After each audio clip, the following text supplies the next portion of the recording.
Kenyans actually are not even tribal.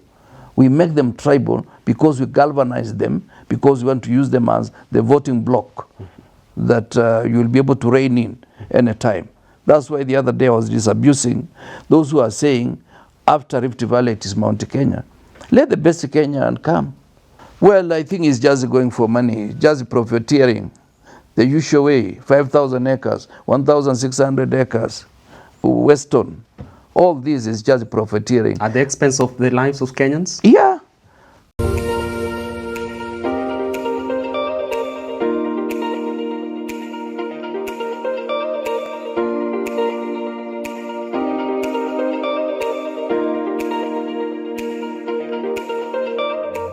And you're just in time for Richard Manyora exclusive, the only point of call on matters, politics and governance analysis here in Kenya, hosted by yours truly, Richard Manyora, son of the soil.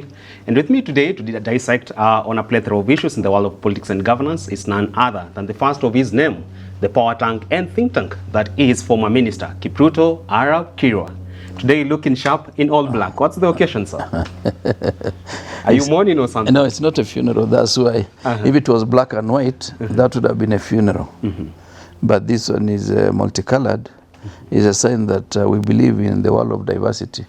Yeah. Talking about which, we've started the week on a low. I mean, the number of accidents on our roads, losing great people, Rita Tenina, but particularly that one to do with the loss of lives in our roads. What do you think we should do differently this time around? It is taking lives by the day. Kenyatta University students, several citizens at large. What reforms can we make in our transport sector? Well, we still need to brace with the challenges as they are, and possibly inculcate in our people a bit of good manners while you are on the road. Some of the accidents are unavoidable, and therefore I will not be able to prescribe all the solutions to it.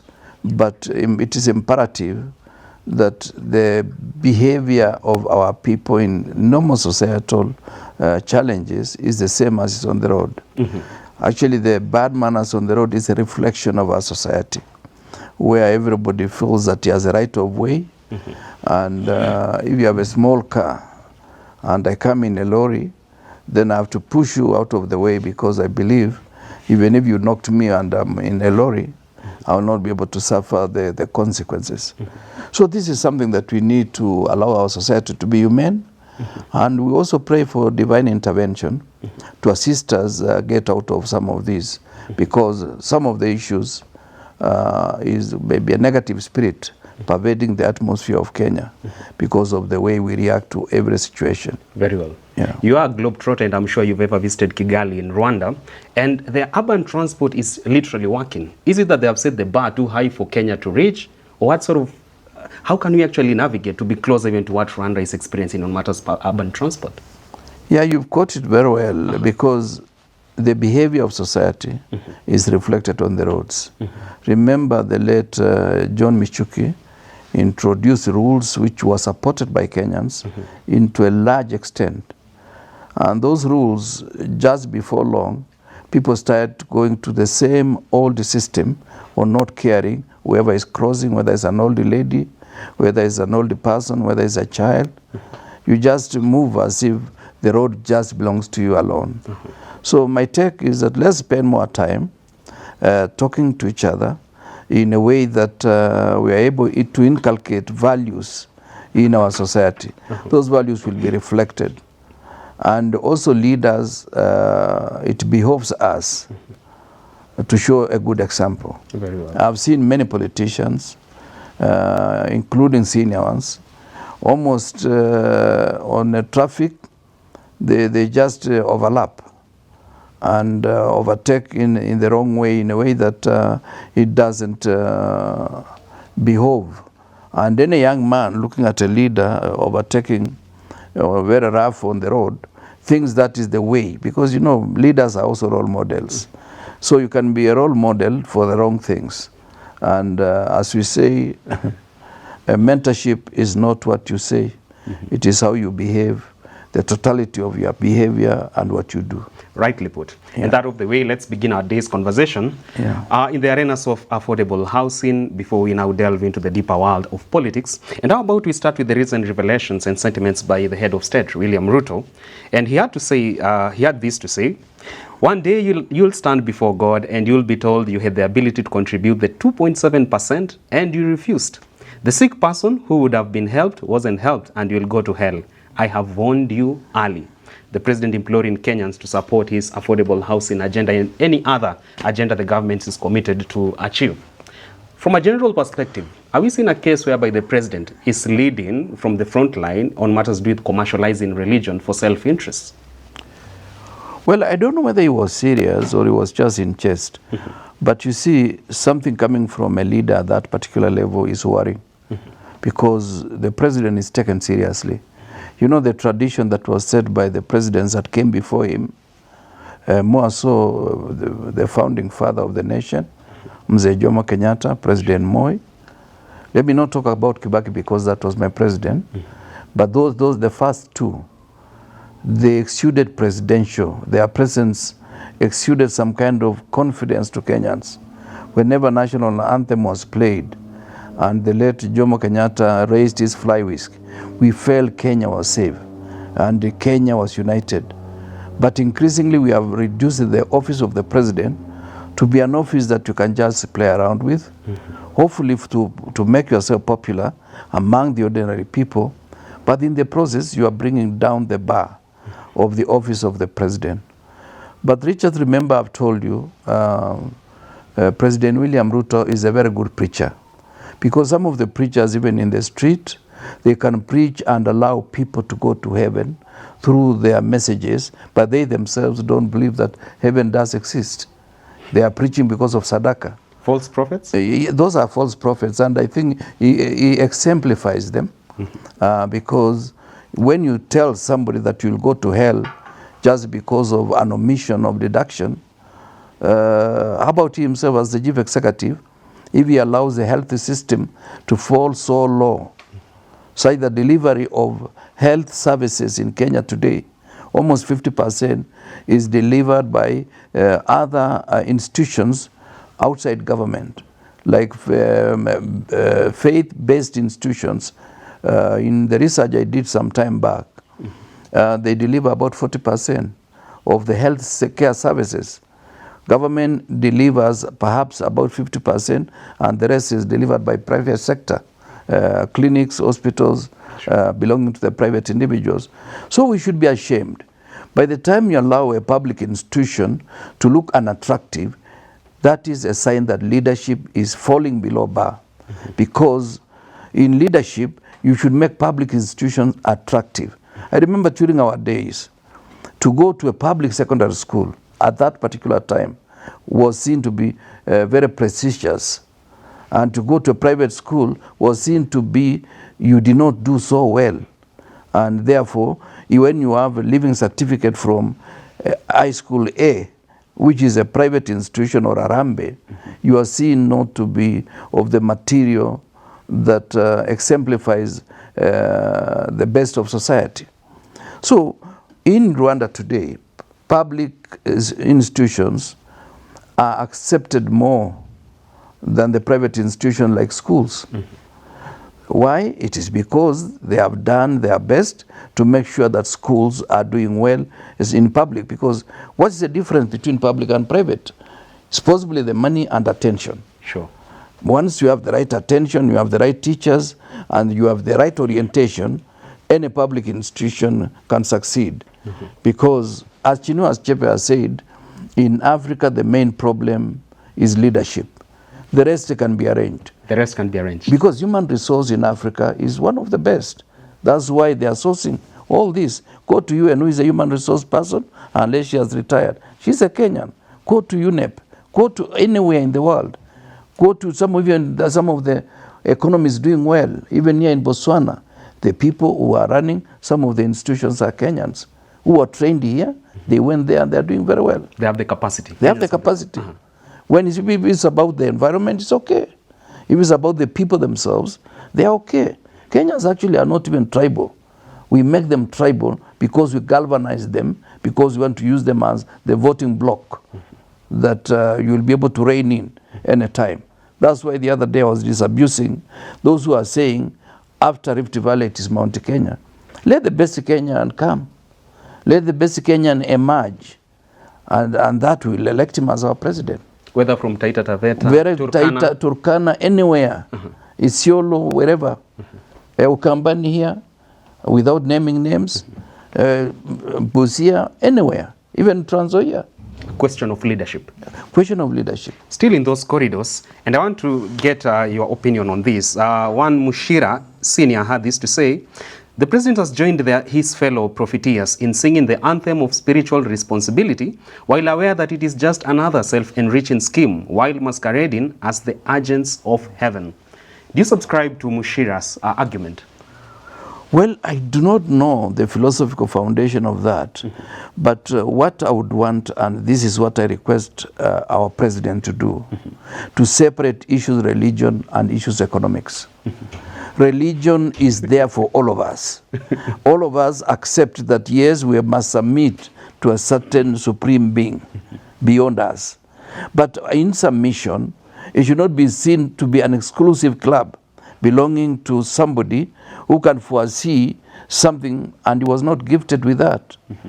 You know, what he's doing is actually diluting his leadership, because at the end of the day, you cannot be a jack of all trades. You either accept one, or that God has given him the ability to get power and therefore uses power to amass wealth. That is good for him. But he cannot pretend now, when it comes to spirituality, the pastor in my local church is subordinate to him. That is, he knows even that. He knows how to prophesize how you will go to hell or heaven. He has no capacity. I really sympathize. If he believes that, then I sympathize with him. We need to pray for him. He does not need to pray for us. Shifting gears, yep. and still on matters, the government's tone on public policy. Let me ask you this: do you find that the president and his lieutenants are talking down on people, like literally having a condescending tone when people take concern with some of their agendas that they want to commit and implement? Well, with the risk of trying to paraphrase what Chinua Achebe said some time back, he said, whatever is happening in Nigeria, either the leadership is foolish or they don't live in Nigeria. So because the leadership that we have in Kenya, I strongly believe it's not foolish. It is made up of intelligent people, although power at times can make you get hypnotized into thinking that you are better than the rest of society. But I know they are not foolish. Therefore, they don't live in Kenya. They live somewhere else. They don't live in Kenya because, you see, from every convoy, they are taken and they're chaperoned into the airport, put in the plane, they land in Kisumu or wherever they are going.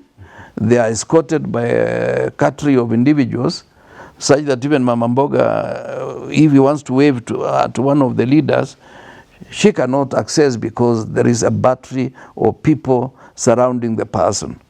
Just like the former Prime Minister of Haiti.